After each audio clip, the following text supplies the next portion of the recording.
ہم میں سے ہر شخص یہ چاہتا ہے کہ وہ جنت میں داخل ہو، لیکن جنت میں جانے کی کچھ شرائط ہیں، کچھ کنڈیشنز ہیں، اس کے لیے کچھ کرنا پڑے گا۔ تو وہ کون سے کام ہیں؟ اگر ہم وہ کریں تو ہمارے لیے جنت کا راستہ آسان ہو سکتا ہے۔ عن مالک بن مرثد عن ابیہ قال قال ابو ذر قلت یا رسول اللہ ماذا ينجي العبد من النار قال الایمان باللہ قلت یا نبی اللہ ان مع الایمان عمل قال يرضخ مما رزقه اللہ قلت یا رسول اللہ ارأيت ان كان فقيرا لا يجد ما يرضح به قال يأمر بالمعروف وينهى عن المنكر قلت يا رسول الله أرأيت إن كان عيا لا يستطيع أن يأمر بمعروف ولا ينهى عن منكر قال يصنع لأخرق قلت أرأيت إن كان أخرق لا يستطيع أن يصنع شيئا قال يعين مغلوبا قلت أرأيت إن كان ضعيفا لا يستطيع أن يعين مظلوما فقال ما تريد ان تترك في صاحبك من خير ما تريد ان تترك في صاحبك من خير يمسك الاذى عن الناس فقلت يا رسول الله اذا فعل ذلك دخل الجنة قال ما من مسلم يفعل خلة من هؤلاء الا اخذت بيده حتى تدخله الجنة۔ مالک بن مرثد اپنے باپ سے روایت کرتے ہیں، ابو ذر نے کہا، میں نے کہا اے اللہ کے رسول صلی اللہ علیہ وسلم، کون سی چیز بندے کو آگ سے نجات دلاتی یعنی جہنم سے بچاتی؟ آپ نے فرمایا اللہ پر ایمان لانا۔ میں نے کہا اے اللہ کے نبی، ایمان کے ساتھ عمل بھی ضروری ہے یعنی کچھ کرنا بھی پڑے گا یا صرف کہہ دینا کافی ہے؟ آپ نے فرمایا اللہ نے اس کو جو رزق دیا ہے وہ اس میں سے دے یعنی صدقہ کرے۔ تو صدقہ ایسے کاموں میں سے ہے جو انسان کو اللہ کے قریب کرتا ہے، گناہوں کی آگ کو بجھاتا ہے، اللہ تعالیٰ کے غضب کو ٹھنڈا کرتا ہے۔ میں نے کہا اے اللہ کے رسول صلی اللہ علیہ وسلم، اگر وہ فقیر ہو، کچھ ہے نہیں اس کے پاس کچھ دینے کو، وہ خود صدقے کا محتاج ہے، دینے کی طاقت نہیں رکھتا، آپ نے فرمایا وہ نیکی کا حکم دے اور برائی سے منع کرے یعنی زبان سے صدقہ کرے۔ اور زبان کا صدقہ کیا ہے کہ انسان دوسرے کو اچھی بات بتائے، اچھا مشورہ دے اور برے کام سے روکے، ایسے کاموں سے منع کرے جو اس کے لیے نقصان کا سبب ہو۔ میں نے کہا اے اللہ کے رسول، اگر وہ عاجز ہو، عاجز ہو کا مطلب کیا ہے کہ وہ اتنی ہمت نہیں اپنے اندر پاتا کہ وہ کسی کو کوئی اچھی بات بتائے، یا یہ کہ کوئی اس کی سنتا ہی نہیں۔ اب دیکھیں نا، تمام انسانوں کا لیول ایک طرح تو نہیں ہوتا۔ مثلا باپ اگر بچے کو کوئی بات بتاتا ہے تو بچے پھر بھی سن لیتے ہیں، لیکن اگر بچے باپ کو کچھ سنانے لگے تو باپ کیا کہہ کے جھٹک دیں گے اس بات کو کہ ہاں آئے تم ہمیں کچھ بتانے۔ یعنی اپنے سے چھوٹے شخص کی بات یا کمزور شخص کی بات عام طور پر لوگ نہیں سنتے۔ تو اگر انسان کسی بھی وجہ سے دوسروں کے سامنے ویک ہے، علم کی کمزوری ہے، عمر کی کمی ہے یا مال کی کمی ہے یا کوئی بھی وجہ ہے جس کی وجہ سے وہ دوسرے کو امر بالمعروف اور نہی عن المنکر نہیں کر سکتا، عاجز ہے، تو آپ نے فرمایا وہ جاہل کو ہنر سکھا دے، کسی کو کوئی کام کرنا سکھا دے۔ ہنر کیا ہوتا ہے؟ اسکل، یعنی ایسا کوئی کام سکھا دے جس سے اس جاہل کی زندگی آسان ہو جائے۔ جہالت مختلف طرح کی ہوتی ہے نا، کبھی دین کے علم کی ہوتی ہے، کبھی دنیا کے ضروری علم کی جہالت ہوتی۔ مثلاً اگر کسی کو اپنا کپڑا پھٹ جائے اور سینا نہیں آتا تو بھی لاچار ہے، اگر کوئی اس کو سینا سکھا دے گا تو کیا ہوگا؟ وہ اس کی مدد ہو جائے گی۔ اسی طرح کسی کو کھانا نہیں بنانا آتا تو کوئی شخص اگر کسی کو کھانا بنانے کا ہنر سکھا دیتا ہے یا کمپیوٹر سکھا دیتا ہے مثلاً، یا کوئی بھی طریقہ زندگی گزارنے کا اچھا، آسان، بہترین، کہ جس سے انسان کی انرجی بچتی ہے، انسان کی زندگی میں سہولت پیدا ہوتی ہے کہ باقی وقت بچا کر وہ اور اچھے کاموں میں لگا سکتا ہے، تو جس کسی کو کوئی ہنر آتا ہو وہ اس میں بخل نہ کرے، وہ سکھا دے، یہ بھی ایک صدقہ ہے۔ میں نے کہا اگر وہ جاہل ہو، اسے خود ہی کچھ نہیں آتا، کچھ کرنے کی طاقت نہیں رکھتا، خود ہی کی کوئی ہنر نہیں اس کے پاس۔ اب اس طرح کے سارے ہر طرح کے لوگ ہوتے ہیں نا، کہ ایک شخص ہو سکتا ہے جس کے پاس باقی چیزیں ہیں، مال نہیں، کسی کے پاس مال ہے باقی چیزیں نہیں، کسی کے پاس مال ہے جسمانی طاقت نہیں، کسی کے پاس جسمانی طاقت تو ہے لیکن عقل کوئی نہیں، سمجھ نہیں، کوئی علم ہی نہیں۔ تو یہاں آپ دیکھیے ہمارے دین کا حسن کہ ہر شخص کو کچھ نہ کچھ کام کرنے کی رعایت دی گئی ہے، یا نصیحت کی گئی ہے، یا اسے طریقہ بتایا گیا ہے، یا راہ دکھائی گئی ہے کہ کوئی بھی نیکی سے محروم نہ رہے، کوئی بھی جنت میں جانے سے دور نہ رہے۔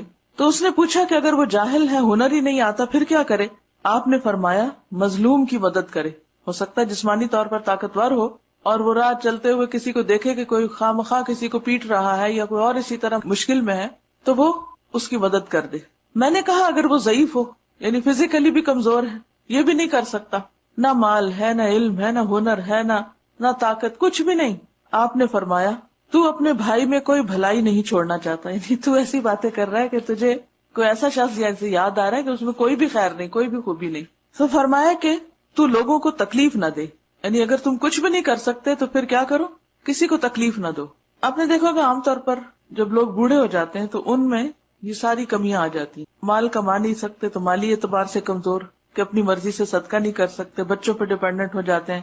اسی طرح کسی کو کوئی نصیحت نہیں کر سکتے کہ کوئی سننے کو تیار نہیں. پھر یہ کہ بعض اوقات اپنی جوانی میں بہت اسکلفل ہوتے ہیں لیکن بڑھاپے کی وجہ سے سب کچھ بھول بھلا جاتے ہیں، علم آنے کے بعد پھر لا علم ہو جاتے ہیں اور جسمانی طور پر بھی کمزور ہو جاتے ہیں. تو ان لوگوں کے لیے کیا ہے کہ پھر وہ کم از کم اپنی ذات سے کسی کو تکلیف نہ دے.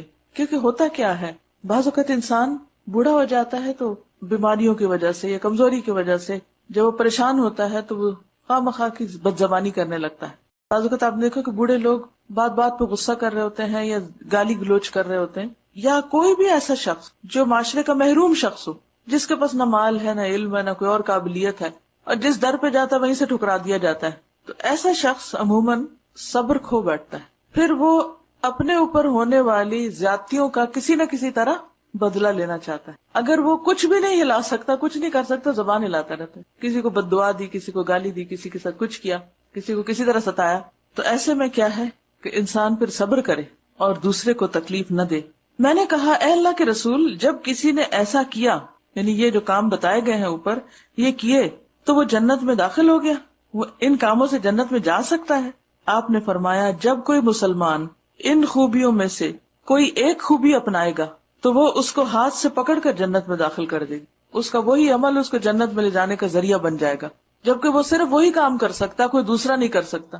ہاں اگر کوئی شخص مال کا صدقہ بھی دے سکتا ہے اور علم بھی سکھا سکتا ہے اور اس کے ساتھ جسمانی قوت بھی ہے کہ مدد بھی کر سکتا ہے، ہنر بھی دوسروں کو سکھا سکتا ہے، تو obviously جو جتنے کام کرے گا اتنا زیادہ اس کا درجہ ہوگا، اتنا زیادہ اس کا اجر ہوگا. تو اس حدیث کا مطلب یہ نہیں کہ انسان صرف کسی ایک ہی نیکی پر اکتفا کر لے کہ بس میں چونکہ یہ کر رہا ہوں میرا تو جنت کا رستہ آسان ہو گیا، باقی کام مجھے نہیں کرنے، اور سستی کے مارے وہ نہ کرے جو وہ کر سکتا ہے. یہ ایک ہنر تو اس کو بتایا گیا، یہ ایک کام تو اس کو بتایا گیا ہے جو باقی نہیں کر سکتا یا اس کے پاس صلاحیت ہی نہیں. لیکن جن لوگوں کو اللہ نے زیادہ صلاحیتیں دی ہیں، زیادہ نعمتیں دی ہیں، ان کا حساب بھی پھر اتنا ہی ہوتا ہے. اس لیے ان کو کیا کرنا چاہیے؟ زیادہ سے زیادہ نیکی کے کام کرنے چاہیے، زیادہ سے زیادہ خیر و بھلائی کے کام کرنے چاہیے تاکہ بڑے درجات کا حامل ہو انسان. اب آپ کچھ کہنا چاہیں اس بارے میں، کوئی سوال ہو، کچھ پوچھنا چاہیں، یا آپ نے کیا سوچا کہ آپ اپنے لیے کیا کریں گے؟ بعض اوقات انسان بوڑھا نہ بھی ہو تو صرف بیمار بھی ہو جائے تو اس کی ساری طاقتیں ختم ہو جاتی، اس میں بھی کوشش کرنی چاہیے کہ دوسرے کے لیے کم سے کم تکلیف کا ذریعہ بنے، دوسروں پہ بوجھ نہ بنے، دوسروں کا شکر گزار ہو. ہاں یہ کہتی ہے کہ بعض اوقات انسان مدد تو کرنا چاہتا ہے لیکن کوئی مدد لینا نہیں چاہتا، وہ اپنی انسلٹ سمجھتا ہے. تو ایسی صورت میں ان لوگوں کو ڈھونڈ لے جو مدد لینا چاہتے ہیں. یہ بھی پھر نہ کرنے کے قابل والی بات ہو جاتی ہے نا کہ اگر وہ یہ نہ کر سکے کہ جو وہ کرنا چاہتا ہے یا وہ کر سکتا ہے تو پھر کیا کرے؟ کچھ اور کر لے. ہر شخص میں کچھ صلاحیت ہوتی ہے، مواقع بہت ہے، بس دیکھنا چاہیے. درست فرمایا آپ نے کہ اکثر لوگ ہنر سکھانے کے معاملے میں بہت بخیل ہوتے ہیں، کسی کو ریسیپی نہیں بتائیں گے، کسی کو اور کوئی کام کی چیز ہوگی تو وہ نہیں سکھائیں گے. کوئی شارٹ کٹ ہوتے ہیں نا، بعضوں کو ٹپس ہوتی ہیں، ان کو کیا بولتے ہیں، وہ خاص حکیمی نسخے ہوتے ہیں یا ٹوٹکے ہوتے ہیں. تو اس معاملے میں انسان کو بخیل نہیں ہونا چاہیے. ان کا سوال یہ کہ اگر کوئی آپ کو پے کر دیتا ہے تو کیا وہ اس میں آئے گا؟ بالکل آئے گا، کیونکہ انسان اگر کام نہ کرے اور ہنر سیکھ کے گھر بیٹھ جائے اور کسی کی بھی مدد نہ کرے، نہ پیڈ ہو نہ ان پیڈ ہو، اور کام ہی نہ کرے اور سیکھا ہوا علم ضائع کر دے تو یہ بھی درست نہیں. اس میں ایک چیز کا خیال رکھنا چاہیے کہ ایک تو ہوتی ہے آپ کی جاب جو آپ کرتے ہیں، لیکن جب آپ ایک جاب کر رہے ہوتے ہیں نا تو سب کو پتا ہوتا ہے کہ فلاں شخص فلاں جاب پر ہے اور اس کی یہ اسکل بہت اچھی ہے. اب وہ آپ کو ریکمینڈ کرتا ہے کہ فلاں شخص جو ہے نا وہ ضرورت مند ہے، وہ پے نہیں کر سکے گا، اسے کوئی ڈاکٹر ہے فیس نہیں دے سکے گا، یا یہ کہ وہ کمپیوٹر انسٹرکٹر ہے، وہ فلاں شخص کسی وجہ سے ایڈمیشن نہیں لے سکتا یا پے نہیں کر سکتا. تو ایسے لوگوں کو انسان کو ساتھ ساتھ فری کام بھی کرنا چاہیے اپنے ہر پیشے میں. میں نے شاید پہلے بھی آپ سے ذکر کیا ہو کہ مجھے ایک دفعہ کینیا جانا ہوا تو وہاں میں نے ایک چرچ دیکھا تھا جو سارے کا سارا اس کے ممبرز نے اپنے ہاتھوں سے بنایا، اس پہ کچھ بھی انہوں نے کسی سے کام نہیں کروایا. اور کیا تھا، جو آرکیٹیکٹ تھے انہوں نے نقشہ بنایا، جو بلڈر تھے انہوں نے بلڈنگ اٹھائی، بچے عورتیں سب انہوں نے ہر چیز اپنے ہاتھ سے تیار کی کہ ہماری جگہ ہم خود بنائیں گے، اپنے ہاتھوں سے بنائیں گے، کیونکہ بعض کام اپنے ہاتھوں سے کرنے کا اجر و ثواب کچھ اور ہوتا ہے، کیونکہ ہاتھوں کا صدقہ ہوتا ہے نا وہ. تو اب اس میں کیا ہے، وہ لوگ ایسا نہیں کہ فارغ لوگ تھے، وہ سب جابس کرنے والے لوگ تھے، لیکن جاب کے بعد وہ اپنے اس مشن کے لیے والنٹریلی ورک کرتے تھے اور اس میں آ کر وہ اپنا اپنا وقت لگاتے تھے، ویکینڈز لگاتے تھے، آفٹرنونز لگاتے تھے، نائٹس لگاتے تھے، اور اس طرح انہوں نے اپنا کام کر لیا. بہت زبردست، بہت بڑا. اور جو اس کی ریسپشن تھی، ہم لوگ آفٹرنون میں گئے تھے کیونکہ ٹائم تھوڑا تھا تو میں وزٹ پہ تھی. آفٹرنون میں ہم گئے تھے، وہاں آف ٹائم تھا تو صرف ریسپشن کے لوگ تھے. گیٹ باہر سے بند تھا، کافی گیٹ سے چل کے اندر آنا پڑتا. گیٹ باہر سے بند تھا تو ہم نے اس کا بزر پریس کیا تو اندر سے وہ وہاں سے انہوں نے ریسپشن سے اٹھایا. تو ہم نے بتایا کہ ہم پاکستان سے آئے اور ہمیں اس چرچ کو دیکھنا ہے، تو انہوں نے پھر دروازہ کھول دیا وہاں سے، تو ہم اندر آ گئے. تو ریسپشن پہ کھڑے ہوئے ان کے سامنے اسی سائز کی جو کتاب ہے جو میرے پاس، اتنی سائز کی بائبل رکھی ہوئی، اور انہوں نے پوچھا آپ کہاں سے؟ جب میں نے بتایا کہ پاکستان سے، تو انہوں نے کہا کہ پاکستان میں بھی ہمارا چرچ ہے. میں نے کہا کہاں؟ تو انہوں نے بائبل کھولی اور اس کے پیچھے پوری دنیا کے جہاں جہاں چرچز تھے ان کے، اس کی لسٹ تھی. اسی وقت اس نے مجھے کھول کے دکھایا کہ لاہور میں فلاں جگہ، شاید گارڈن ٹاؤن تھا، کون سی جگہ، وہاں یہ اس کا ایڈریس ہے، یہ اس کا نمبر ہے، یہاں ہمارا سینٹر ہے. کیا ہماری ریسپشن اتنی ایفیشینٹ ہے؟ اچانک آف ٹائم، ڈیوٹی کا نہیں ٹائم تھا، شام کا ٹائم تھا، کوئی نہیں تھا بلڈنگ میں، اور دو تین لوگ تھے شاید، تو وہ اسی وقت دکھایا. وہ میرے خیال مارمنس تھے یا کوئی ایک سیکٹ ہے کوئی اور، جیوز وٹنس. تو اس کے بعد مجھے اچھی طرح یاد ہے، جب میں یونیورسٹی میں تھی بہت سال پہلے، پنجاب یونیورسٹی میں، اس وقت ہمارے ہاسٹل میں وہ خواتین کچھ آئی تھی جو یہاں بھی ہر گھر میں جاتی، تو انہوں نے بائبل دی تھی مجھے پڑھنے کے لیے. تو اس کے بعد جب کچھ ہم نے بات چیت شروع کی اسلام کے بارے میں، تو الحمدللہ میرے بیگ میں بھی ہر قرآن کا نسخہ ہوتا ہے، تو میں نے بھی نکالا، تو میں نے ان کو بتانا شروع کیا.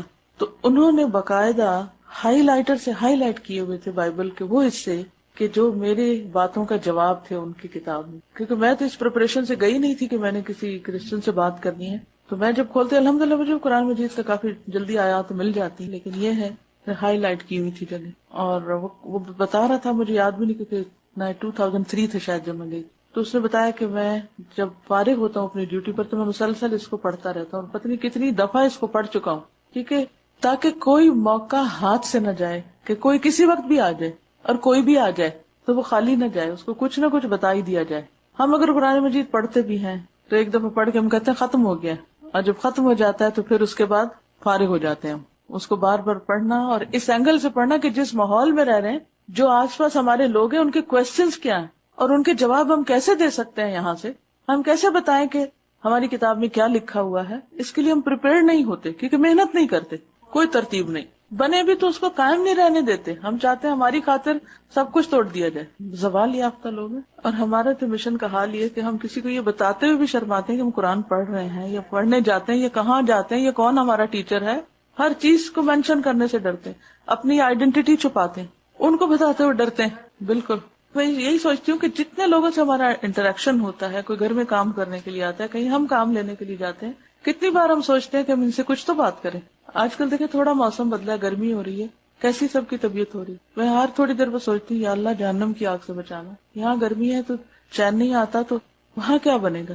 اپنے لیے تو یہ سوچتے ہیں تو باقیوں کے لیے کیا سوچتے ہیں، ان کے لیے کیا درد رکھتے ہیں. ہماری اصل میں پرائرٹی کچھ اور ہے. ہم یقین نہیں کیے ابھی، ان حقیقتوں کو مانے ہی نہیں ابھی، اس لیے چھوٹی چھوٹی مشکلات پہ گھبرا کے اپنا کام چھوڑ بیٹھتے ہیں. ہمیں بھی اللہ نے جو صلاحیتیں دی ہیں وہ اگر ہماری کمائی کا ذریعہ بھی ہیں تو ان میں سے بھی صدقہ خیرات کرنا چاہیے کہ اس کا کچھ وقت، کچھ حصہ انسان ایسے کام میں لگائے کہ جہاں سے وہ دنیا کا فائدہ نہیں بلکہ آخرت کی کمائی کے لیے اس کو کرے. یعنی بعض اوقات ہمارے اندر صلاحیت ہوتی ہے لیکن فیلئر کا ڈر ہوتا ہے، تو اس لیے ہم وہ نہیں کر پاتے، نہیں کرنا چاہتے کہ کہیں ایسا نہ ہو کہ وہ ٹھیک نہ ہو. لیکن لگے رہنا چاہیے. اور ہمیشہ انسان ایک بات ذہن میں رکھے کہ اگر وہ کسی پر بھی کوئی احسان کر رہا ہے تو دراصل وہ اپنے آپ پہ کر رہا ہے. ان احسنتم احسنتم لانفسکم وان اسأتم فلہا.